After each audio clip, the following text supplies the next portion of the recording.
It doesn't matter what year you are. I'm head of the associates. If I give you an assignment, you do it. Hey, everybody. This is your daily dose of all things royal.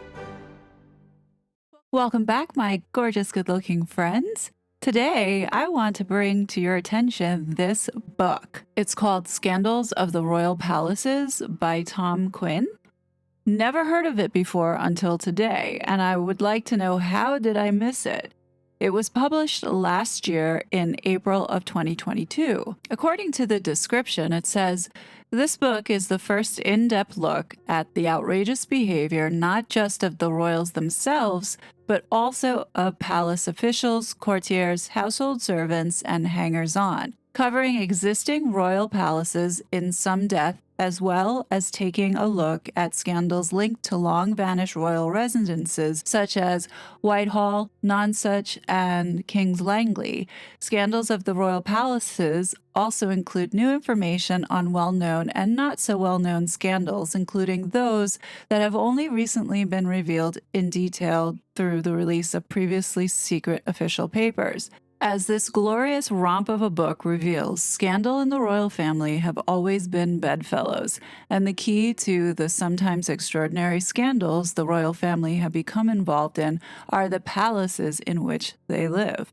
So as I skimmed through this book today, I saw that chapter 14 was strictly dedicated to Meghan and Harry and Meghan's bad behavior. And I'd like to read you some of it because it is quite eye-opening, considering at the time when this was published, I think many of us were distracted by all the puff pieces that Meghan had been pushing out for the Jubilee, and then going to see the Queen, and then Invictus, how we had to see her fashion show there. I mean, literally, we were flooded every day with something about this couple.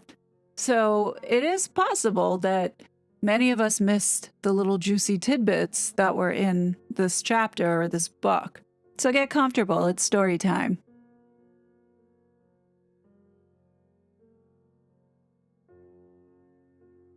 Previous royal weddings had not always ended well, and this one, though it seemed to herald a new modern mixed-race era for the royal family, rang alarm bells from the outset. With Edward VIII's always on the mind, the court was at best cautiously welcoming a divorced American. The Queen herself, in a major departure from tradition, made Meghan welcome at numerous events before the marriage. According to insiders, Meghan was also welcomed by Charles, who found her delightful, and especially by Sophie Wessex, wife of Prince Edward. Sophie had been criticized by the news of the world shortly after her marriage to Edward, and she tried to help Meghan avoid the obvious pitfalls. With her acting career behind her, Meghan clearly felt that the role of royal princess was one that she would be able to play easily. She had, of course, reckoned without the unique nature of the British tabloid press. In listening to this author's perspective, the theme does not stray to what we've been hearing all along. In the beginning, everyone welcomed her in the family. Everyone tried to accommodate her and do their best to get her to acclimate into the role. Now, the other core theme we all know is talking about the media. This couple has been fixated on controlling their narrative and the issues that they have with every little piece of criticism that comes out about them. The author continues and says, the pressures of negative press stories and difficulties with the rather old-fashioned way in which the royal family works soon led Meghan to feel that her needs were not being met. Staff at Kensington Palace felt that Meghan's complaints about her position in the family were unjustified. She was, they said, rather like someone who joins the army and then wonders why life is so tough. One member of staff insisted that, though Meghan was kind and very friendly, she simply did not understand how different her new world was going to be, despite having been coached by Harry, Sophie Wessex, and others. Meghan's later claimed that she did not even realize, for example, that she would need to curtsy to the Queen every time they met was greeted with derision. The idea that Harry would never have mentioned this seems to stretch credibility. Meghan certainly hated the lack of freedom at Kensington Palace and was upset because she felt she had changed enough and it was time for the royal family to meet her halfway, something that was never going to happen. A member of Kensington Palace staff who agreed to speak off the record explained that Meghan is so deeply immersed in what we might call Californian therapy speak that she cannot really believe that other people are sincere when they either cannot or will not engage with her on the same level. The idea that the royal family might sit around speaking their truths to each other and talking about working for world compassion is simply naive, but it is what Meghan seems to have expected. Staff didn't believe claims that Harry had not explained to Meghan that the royal family works in a unique way, that it is, in fact, very much like the army. When you join, you do as the army tells you to do. With his military experience, one would have thought that Harry, of all people, would have explained this to Meghan. But he is so entranced by her that he has completely adopted her way of looking at the world. After the tough, duty-led, stiff upper lip world he grew up in, Meghan's tree-hugging world must have seemed a great relief, but he was foolish to think the royal family would change just because his wife wanted it to be changed. In comparing Edward and Wallis Simpson, the author says, when Edward was the Prince of Wales, he hated the stuffy official duties he had to perform. He hated the rigid protocol that surrounded his role, and above all, he hated the emotionally repressed nature of his family. Escape with Mrs. Simpson was his solution. In Harry's case, Meghan represents a similar chance to escape the stiff constraints of royal life and the unemotional nature of his upbringing. Diana's absence from his teenage years and the dreary round of royal duty were always going to be harder to endure for someone who was never going to be king. For the public, too, Meghan's desire to work for world compassion, whatever that is, echoes the kind of thing Diana talked about, and many have commented on similarities between Meghan's desire to seem all-caring and all-sharing and Diana's explicitly stated desire to be the queen of people's hearts. The British public are far too skeptical to accept, as perhaps the American public would, that an immensely privileged couple should wring their hands about the world's problems while offering only their celebrity status as a solution to those problems. When Meghan and Harry complain on television that they have been cut adrift financially by the royal family, they clearly feel we will be sympathetic. They simply cannot see that it's going to be very hard to sympathize with a couple who have fame, beauty, and more than 30 million pounds in the bank, yet speak as if they're hard done by and hard up.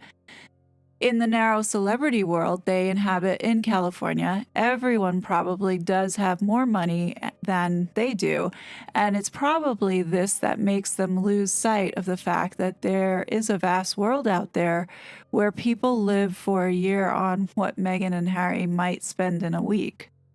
A member of the Kensington Palace press team at the time Meghan and Harry lived there summed up the perplexity Meghan generated by saying, "She was full of contradictions, it seemed to us. She wanted to appear modest, caring, and demure in public, but in private she was highly sensitive to anything she felt did not accord her the deference she felt her due now she was a princess. In this respect, she is rather like Princess Margaret. Margaret wanted to be seen as an ordinary person but slapped down anyone who failed to accord her the deference due to a princess. Meghan wants to be seen to be concerned about world poverty, but hates it when people ask how an immensely wealthy young woman could know anything about poverty. Meghan loved publicity, but felt it was her due always to enjoy positive publicity. When anything negative was published, it was always unfair. She was obsessed with this idea of unfairness, as if she had never learned that sometimes life is unfair, especially for those whom Meghan wants to help. Much of the scandal that threatens the royal family as a result of Meghan's unhappiness centers on her absolute refusal to adopt the royal mantra. never complain, never explain. Meghan always insists that she will fight back and win, despite advice that when the British tabloids attack you, it's best to ignore them. If you make a fuss, the press redoubles its efforts to attack. Another palace insider said, Meghan had an air about her always knowing best, and if anyone disagreed with her, they were being unreasonable and unfair. Always. In the palace right from the start, there was a feeling that Meghan could never fit with the royal family, which has what she saw as very old-fashioned ways. Meghan wanted to change the royal family and make them more caring and sharing, happy to sit in a circle and talk about their feelings. So at the time, the author talks about research, stating that those under the age 40 tend to see Meghan as badly treated by the royal family and the British press. Those over 50 are far more likely to see Meghan as rich, spoiled, obsessed with her own importance, and with a vastly inflated sense of her own importance in world affairs. But there is no need to take sides in this. Both views contain elements of truth. Meghan is perhaps both sinned against and sinning. It is true that she genuinely wants to do good in the world, even if the British find her Californian therapy speak embarrassing and insincere. It is true that some of the UK media coverage of Meghan was unpleasant and bordering on racist. It is true that many of the attacks on her for being controlling, too full of her own importance, and too keen to emulate Diana were unfair. But it is also true that Meghan is a powerful personality determined to get her way. To use Harry's own phrase, what Meghan wants, Meghan gets. And Harry should know. Meghan does seem to decide to a large extent what she and her husband do and where they go. She does believe that the royal family did not give her what she needed and that the family should have listened to her and changed to suit her. If Meghan really wanted to be a private person, all she needed to do was go back to America and keep quiet. But what Meghan wants is privacy combined with world fame. Meghan insists the UK press was grossly unfair to her. Can she really complain if the UK press point out that allowing herself to be interviewed by a good friend is simply going to the other extreme to make sure she gets only the coverage she wants? And the deep dangers can be glimpsed when, in the Oprah interview, Meghan is encouraged to speak her truth. Well, if we all have our own versions of the truth, then there is no truth. Speaking my truth now just becomes really your opinion. But Meghan and Harry have gone much further because they expose themselves to forensic examination. Their complaints are riddled with inconsistencies and absurdities. A private eye journalist neatly skewered the profound contradictions in the couple's portrait of themselves as victims. The racism in Britain is so bad we've decided to come to the United States. For security reasons, it's better for us to live in a country where everyone has a gun. As a D-list actress, I was totally unprepared to enter the media spotlight.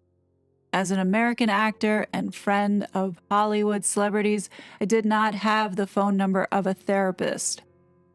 My letter to my father is deeply private, but Harry's unanswered phone call to his father should be shared with the world.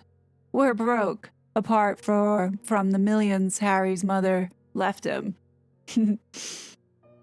And finally, the last paragraph that I find that's worth mentioning, the writer says, the fact that Meghan filled a terrifying gap in Harry's life was all well and good, but after the couple's marriage, Meghan's single-mindedness and desire for change turned a yawning gap between Harry and William into a damaging rift. Where there had been simply space, there was now resentment and bafflement. As William and Kate embraced royal duty, Harry and Meghan felt increasingly sidelined. As William and Kate's children were born, Harry slipped further down the line of succession, perhaps exacerbating his sense of being always the spare, never the heir. In offering his full support to Meghan in her struggle to make the royal family change, Harry inevitably became an outsider. Not officially, but practically and emotionally, and it quickly became inevitable that the feeling of being emotionally distant from his brother would soon develop into a need to be physically distant. I mean, what else can we say about this? Meghan sounds like an absolute nightmare. And it's not like she had one or two people that still today are backing her and speaking out and saying, no, she's not difficult. She was not bullying us. This is a consistent theme across every author that has written about the royal family and Meghan entering into the family and how she behaved. They really need to release that bullying report. Look, if Meghan wants it, give it to her, because what Meghan wants, Meghan gets. And now would be the perfect time to give her what she wants. This woman must be the dumbest person on the planet.